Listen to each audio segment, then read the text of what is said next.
Haleluya. Shalom saudara yang dikasih dalam Tuhan. Kita bersyukur karena hari ini kita boleh ada di minggu yang baru dalam anugerah, kemurahan dan kasih setia Tuhan yang terus berlimpah-limpah dalam kehidupan kita. Saudara yang dikasih dalam Tuhan, saya kembali menyapa setiap umat Tuhan dimanapun Bapak Ibu Saudara berada melalui program Bible and Coffee. Saudaraku, melalui program ini saya kembali mengajak setiap kita umat Tuhan untuk bersama-sama merenungkan firman Tuhan. Karena kita percaya firman Tuhan itu adalah pelita bagi kaki kita dan terang bagi jalan-jalan kita. Kita berdoa, kita datang kepada Tuhan. Bapa, terima kasih buat setiap kesempatan yang Tuhan berikan bagi setiap kami. Untuk kami boleh mendengarkan, merenungkan firman Tuhan. Karena kami percaya kami perlu dituntun, kami perlu diterangi, kami perlu dipimpin. Sehingga Tuhan membawa kami masuk dalam seluruh rencana-Mu yang ajaib. Berbicara bagi masing-masing kami, ya Roh Kudus, umat-Mu di rumah mereka masing-masing. Kami percaya kami akan dilawat oleh firman Tuhan saat ini. Dalam nama Tuhan Yesus kami berdoa. Haleluya. Amin. Amin. Saudara dikasih dalam Tuhan, Rasul Paulus menyampaikan kepada jemaat di Galatia, dalam Galatia pasal 3 ayat 13 dan ayat 14. Saudara perhatikan ke Galatia pasal 3 ayat 13 dan ayat 14. Kristus telah menebus kita dari kutuk hukum Taurat dengan jalan menjadi kutuk karena kita. Sebab ada tertulis, terkutuklah orang yang digantung pada kayu salib. Jadi di dalam Kristus, orang yang percaya kepada Yesus Kristus, maka kutuk itu sudah dipakukan di atas kayu salib. Sehingga dampaknya terjadi apa setelah kita menerima Kristus di ayat 14. Yesus Kristus telah membuat ini supaya di dalam Dia, di dalam Yesus Kristus, berkat Abraham, oh haleluya, sampai kepada bangsa-bangsa lain. Sehingga oleh iman kita menerima roh yang telah dijanjikan itu. Saudara yang dikasih dalam Tuhan, Alkitab jelas mencatat bahwa di dalam Kristus, melalui karya penebusan Kristus di atas kayu salib, maka kutuk, haleluya, diubahkan menjadi berkat. Sama-sama bilang sama saya, kutuk diubahkan menjadi berkat melalui karya salib. Amin. Itu sebabnya tidak ada lagi kutuk yang ditimpakan kepada orang yang percaya kepada Yesus Kristus. Ini mesti kita pegang.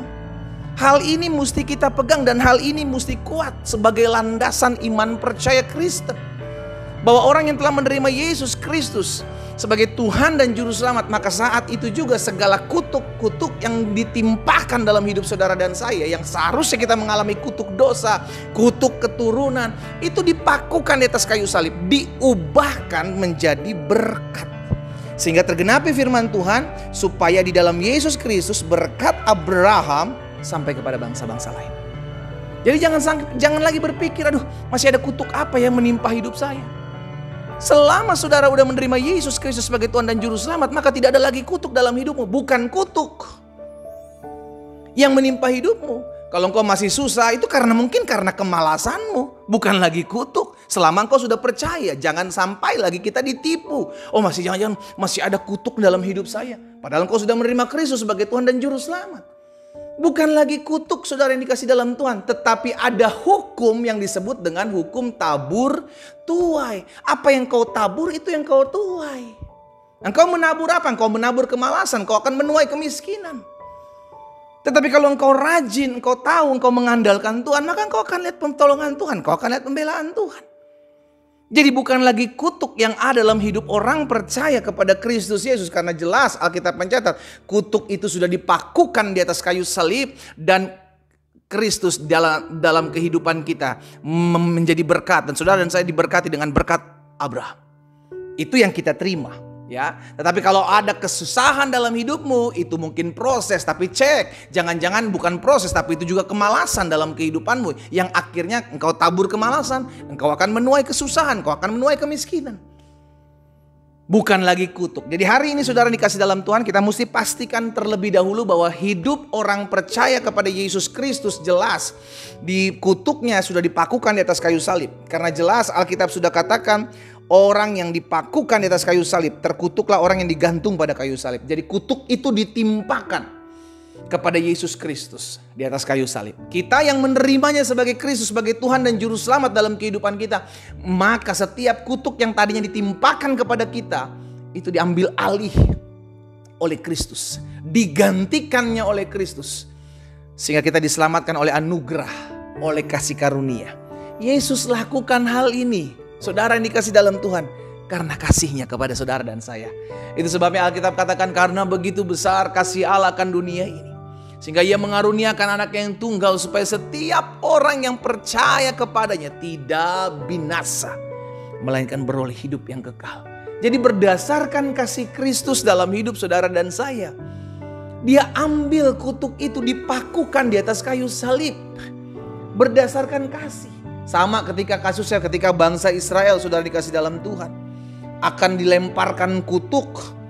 Maka apa yang terjadi? Kita lihat sama-sama Ulangan 23 ayat yang kelima. Ulangan 23 ayat yang kelima, firman Tuhan bilang begini, tetapi Tuhan Allahmu tidak mau mendengarkan Bileam, dan Tuhan Allahmu telah mengubah kutuk itu menjadi berkat bagimu, karena Tuhan Allahmu mengasihi engkau.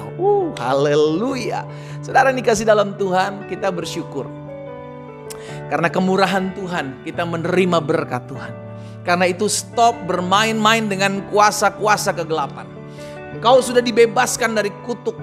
Engkau sudah dibebaskan dari kutuk dosa. Engkau sudah dibebaskan dari kutuk keturunan, garis kutuk keturunan. Engkau sudah dipatahkan dari segala kutuk Adam. Dihancurkan di atas kayu salib. Kita ditukar dari kutuk menjadi berkat oleh karena pengorbanan Kristus. Karena itu jangan lagi kembali bermain-main dengan kuasa kegelapan. Itu yang engkau tabur, dan engkau akan menuai dari apa yang engkau tabur, saudara yang dikasih dalam Tuhan. Karena itu perhatikan bagaimana setiap langkah kita. Engkau yang sudah menerima berkat Tuhan oleh karena salib, pengorbanan Kristus telah mengubah kutuk itu menjadi berkat. Maka kita sadar hidup kita pun harus menjadi berkat. Dimanapun saudara dan saya ditempatkan Tuhan, ayo lakukan sesuatu. Untuk memuliakan nama Tuhan, lakukan sesuatu. Sehingga ada banyak umat Tuhan merasa terberkati dengan keberadaan saudara dan saya. Kenapa? Karena kita terpanggil untuk diselamatkan dari kutuk dan mengalami berkat. Karena itu stop melakukan hal-hal yang tidak memuliakan Tuhan, dan mulailah jadi berkat buat banyak orang. Karena kita sudah mengalami perubahan kutuk menjadi berkat. Kita berdoa, kita datang kepada Tuhan. Bapa, terima kasih buat setiap pengorbananmu dalam kehidupan kami. Kami bersyukur karena salib. Kami menyadari bahwa kutuk sudah dipakukan di atas kayu salib, dan kami diubahkan menjadi pribadi yang baru. Kami terima berkat Abraham. Kami percaya berkat itulah yang memampukan kami untuk menjadi berkat bagi banyak orang lain, sehingga nama Tuhan Yesus dipermuliakan dalam hidup kami. Hamba berdoa buat anak-anak Tuhan, jaga hati dan hidup mereka Tuhan, sehingga tidak lagi bermain-main dengan kuasa si jahat, tidak lagi bermain-main dengan dosa, tidak lagi bermain-main dengan kuasa kegelapan. Karena kemuliaan Tuhan turun atas mereka. Satu persatu Tuhan jamah hidup mereka. Tuhan ingatkan mereka bahwa mereka adalah pribadi-pribadi yang sudah diselamatkan oleh pengorbanan Kristus di atas kayu salib.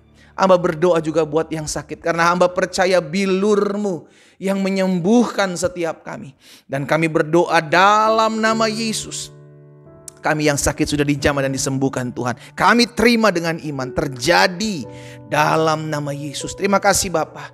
Kami percaya dan kami bersyukur buat setiap benih firman Tuhan yang sudah kami dengar. Terima kasih Tuhan Yesus sudah mengasihi kami. Di dalam nama Tuhan Yesus Tuhan kami berdoa. Haleluya. Amin.